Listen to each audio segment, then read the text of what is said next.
Good evening, students.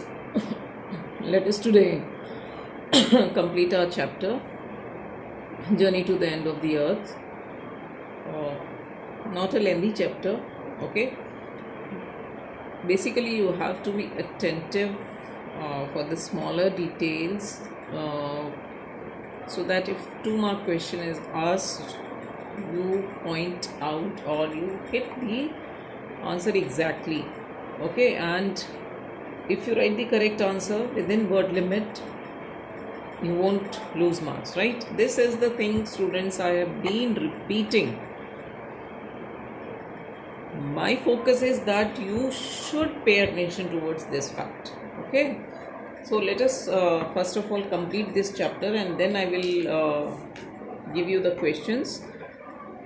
One more thing, students, that I want to say is that note down all the questions that are being given to you for 2 marks, that is 30 to 40 words, and for 6 marks, that is 120 to 150 words, okay?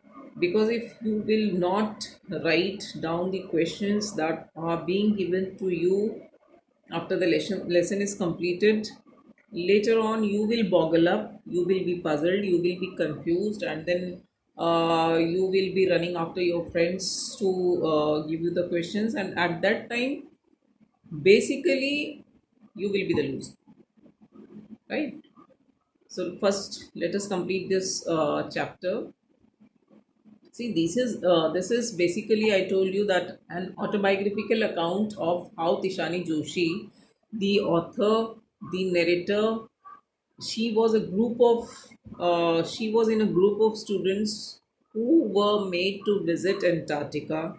How she felt there, what were the wonders that she witnessed there, and how she is basically telling us, the readers, the human beings, that how we have contributed in making the earth polluted, not fit to live in, and especially very difficult for other species of this earth to live. And that is why many species of animals, they are at the verge of extinct, right? Now this we have done yesterday also, in the previous explanation, that human civilization what have been around for a paltry 2000 12,000 years, that's it. Otherwise the earth existence that we know is more than 5 million years ago, but human existence is paltry, merely 12,000 years ago. Barely in this number of years we have created a ruckus, okay, by unmitigated burning of fossil fuels. Carbon dioxide around the world is there, which is slowly and surely increasing the average global temperature. This we have done. Now let us continue. Climate change is one of the most hot, hotly contested environmental debates of our time. See, underline these three lines of this paragraph on page number 20, that climate change is one of the mostly hotly contested environmental debates. Now, who is debating this? See, the developed countries, they are not agreeing to cut their emission of carbon dioxide. They are developed countries, there are many factories, many industries working, polluting the environment, in spite of the fact that they know that it is harming the environment. They are forcing the developing countries like India, they are forcing us to stop our factories, our carbon emission. But we cannot afford that also, because our population is very large. One thing. Second thing, we have to fulfill the need of the population.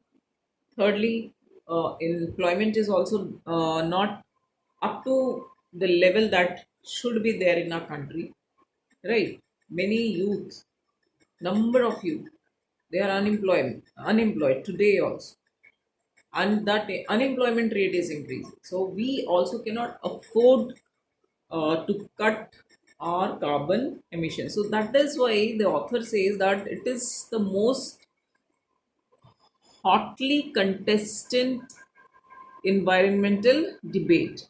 Just we are passing the buck that the other countries should stop their factories. They should reduce their carbon emission. We are doing this. They are the other developed countries. They are doing this. So the debates are going on, discussions are going on, but till now there is no positive result. Okay, so this is climate change is one of the most hotly contested environment debates of our time. Now, will the West Antarctic ice sheet melt entirely? This is a question that she is posing. The author is posing. Ki what will happen in near future if, in this manner, the glaciers are melting, avalanches are there, the icebergs they are retreating, they are coming down. So will it melt entirely, completely? Will the Gulf Stream ocean current be disrupted, be destroyed, be disturbed? Will it be the end of the world as we know it? Again, she is posing a question, she is asking a question, and then she says maybe, maybe not, because this is something related to future, so we can't be sure, right? So maybe, maybe not. Either way, anything could happen. Antarctica is a crucial, very important element in this debate, not just because it's the only place in the world which has never sustained a human population. See how she has described Antarctica here again. If you get a 6 mark question, do include this line that it is very important because Antarctica has never sustained a human population. Means there has never ever been human population on Antarctica, and therefore remains relatively very pristine, very pure in the sense it has not been polluted because human presence is not there, human residence is not there, human activities are not there. That is why she has described Antarctica as quite pristine, very original, very pure. Okay, pristine is again and maybe a new word for you. So pristine is very pure in this respect, but more importantly because it holds in its ice cores half mil. One reason is that because of no human existence, it is very pristine. And the other is that more importantly, because it holds in its ice cores half million year carbon records trapped in its layers of ice. So, carbon records are also trapped inside the layers of ice on Antarctica. And if we want to study and examine the Earth's past, present, and future, Antarctica is the place to go. This will be a 6 mark question also. Ki why Antarctica is one of the best places to study about the Earth's past, present, and future. The basic thing that you have to hit is that it contains in its ice cores half million year old carbon records, which is trapped in the layers of ice. Okay, if we want to study and examine so Earth's past, present, and future, Antarctica is the best place to go, what the author is saying. Now she is describing her program, the program under which she went there. On this also you may get 6 mark questions, so be very attentive. Students on ice, what was the name of the program under which she went there? Students on ice. The program I was working with on Shokaski, that is the Russian ship by which she reached there.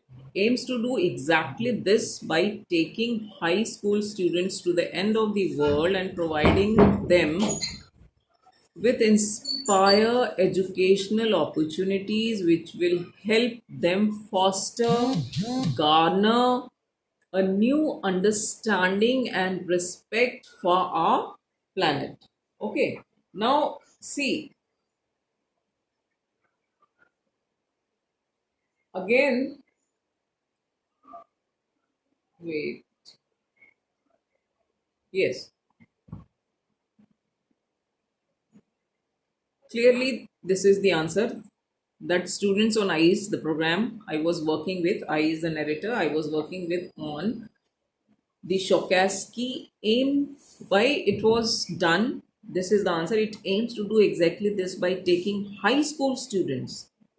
See, at that time she was a high school student to the end of the so by taking the high school students to the end of the world and providing them with the inspiring educational opportunities which will help them foster, understand a new understanding and respect of our planet. To foster something means when you when something inspire you to understand. Okay, so this is what she is saying, that the visit to Antarctica may foster a new understanding and respect for our planet. It's been in operation for 6 years now, headed by Canadian Geoff Green. I told you some Canadian has taken the group of students. His name is Geoff Green. Here you may get 2 mark question. Who got tired of carting? Again, students underline this. This Canadian, he got tired of carting celebrities and retired rich curiosity seekers who could only give back in a limited way. Means this fellow Geoff Green, he had taken students on the ice, but they were not the first group according to the author. Means this fellow, this Canadian, earlier also had been carting. Means carting means carrying. Cart, you understand? Okay, CART, cart means that to carry something. So he had been carting number of celebrities or rich people on Antarctica and he had got tired out of it.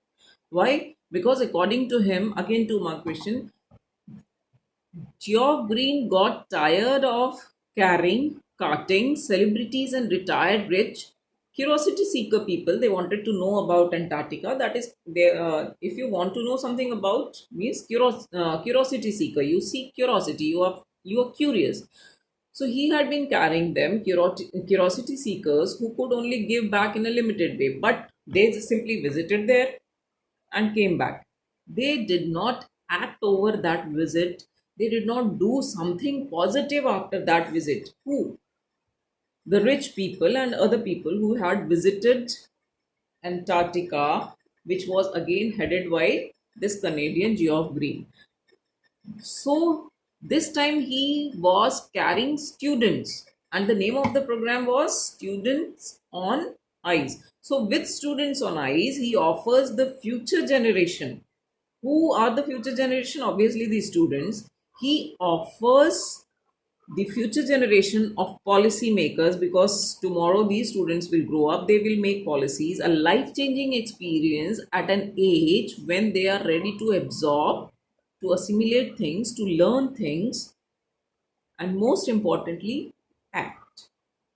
See, unless and until what we study, what we know, simply knowing it and keeping it in it mind does not give any result. So we have to act. And this is the reason why he took group of students, because he thought that these students in future will be the policy makers.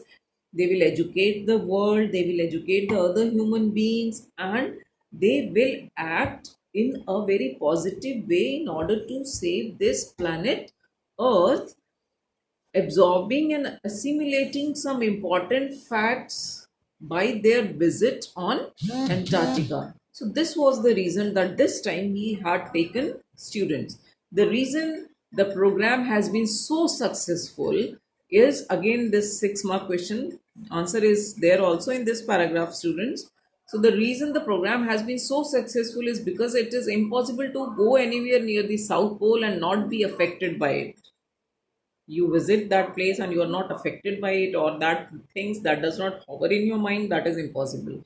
This is what she is saying, that the reason the program has been very successful is because it's impossible to go anywhere near the South Pole and not be affected by it. It's easy to be blaze about polar ice caps melting while sitting in the comfort zone of our respective latitude and longitude.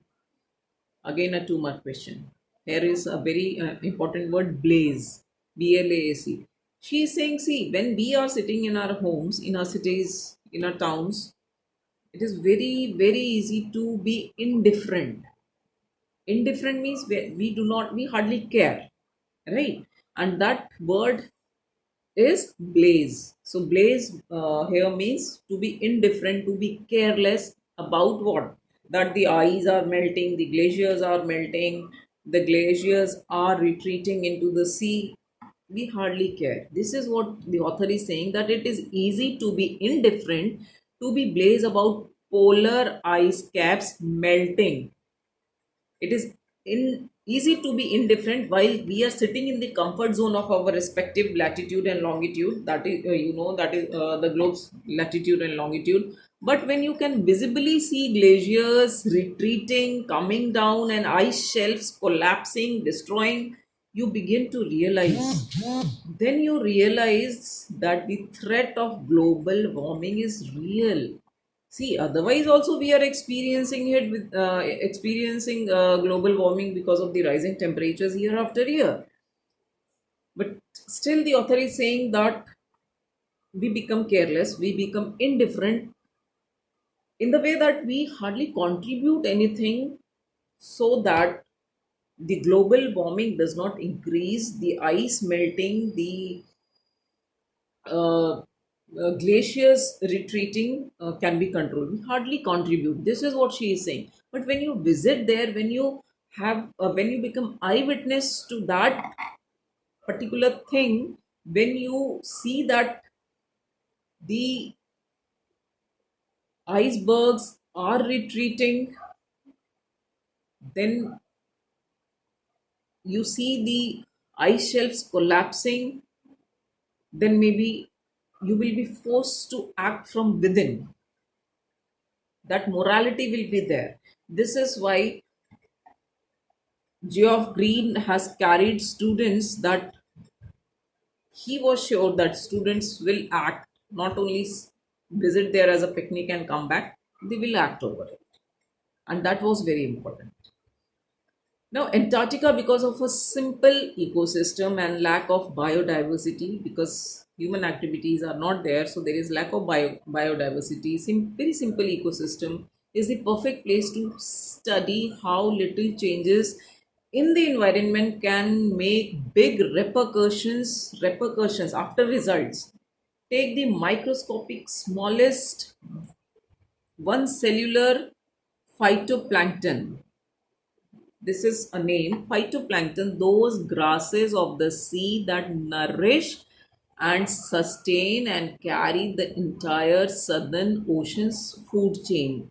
So that single celled grass phytoplankton, that is responsible for the ocean's food chain, because it was the first unit of that food chain. Now, these single celled plants use the sun's energy to assimilate carbon and synthesis organic compounds in the wondrous and most important of process called photosynthesis. Scientists warn that a further depletion in the ozone layer will affect the activities of phytoplankton, which in turn will affect the lives of all the marine animals, all the sea animals, and birds of the region, and the global carbon cycle. In the parable, that is, parable basically is a moral story. In the parable of the phytoplankton, there is a great metaphor for existence.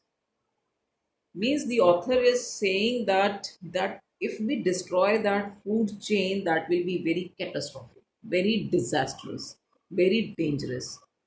Okay, so this is what she is saying, that in the story of the phytoplankton there is a great metaphor, great realization for existence, that we should take care of the small things and the big things will fall into place. Means big things will automatically be all right.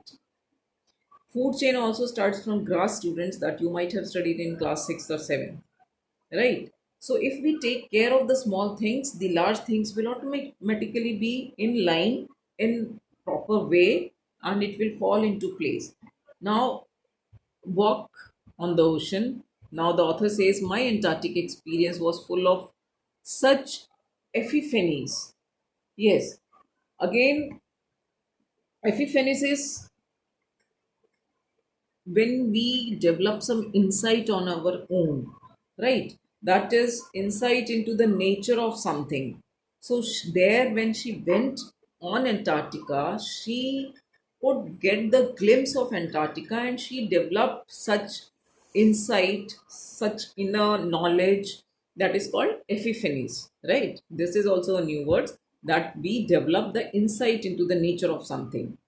Insight means inner understanding. Is that clear? So, my Antarctic experience was full of such epiphanies, but the best occurred just short of the Antarctic Circle at 65.55 degrees south. The Shokaleski had managed to wedge to go herself, means the ship has been personified here. The Chokaleski has managed to wedge to enter herself into a thick white stretch of ice between the peninsula and Tadpole Island, which was preventing us from going any further.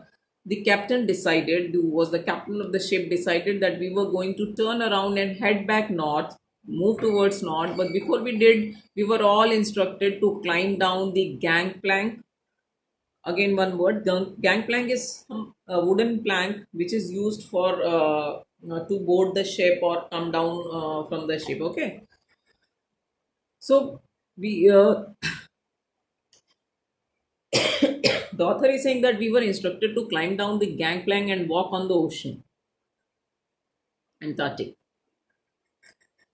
So there we were, all 52 of us. How many of them were all together?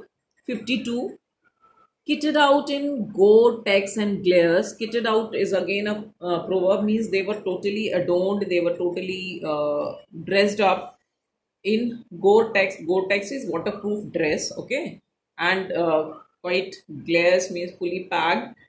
Walking on a very stark whiteness, complete whiteness. Stark darkness means complete darkness. Okay, so here it was stark whiteness. Whiteness of what? Ice. So, walking on a stark, complete whiteness that seemed to spread out forever underneath our feet, under our feet was a meter thick ice pack. How much thick? Meter thick ice pack, and underneath that, even after 1 meter of ice, 180 meters of living, breathing salt water. Salty water, obviously, under the ice. But it was more than 1 meter thick, so they were easy to walk on the ice. Then she says 180 meters of living, breathing seawater, and in that periphery, in that total area, Crebator seals. That is the name of animal you might have seen on television and all. You can see the picture also on Google. So Crebator seals were stretching and sunning themselves under they were sitting under the sun on the ice floes. Again, on the ice floes here means the sheets of ice. They were sitting, sunning themselves on the ice floes, much like stray dogs will do under the shade of a banyan tree. The comparison is made between Crebator seals and stray dogs. It was nothing sort of a revelation. Everything does indeed connect. Means life is not isolated. Sometimes we feel isolated, but students see everything has connection to one or the other thing. This is what she is saying, that in short, it was a revelation, a realization. When we realize something, that everything does indeed connect with one another, then She says 9 time zones, 6 checkpoints, 3 bodies of water, and many ecospheres. Later, I was still wondering about the beauty of balance in play on our planet. How would it be if Antarctica were to become the warm place that it once used to be when it was under in Gondwana land? Will we be around to see it, or would we have gone the way of the dinosaurs? Means we would be destroyed by that time. Human beings would extinct from this earth. Anything could happen. So this is what she's saying, ki that will it happen that Antarctica once again will become a warm place, and we means all the human beings, the generation of human being, would there be to witness that warmth of Antarctica, or maybe we can also be extinct from this planet earth like dinosaurs, mammoths. Mammoths are again a name of animal, looks like something rhinoceros and with tusk and all.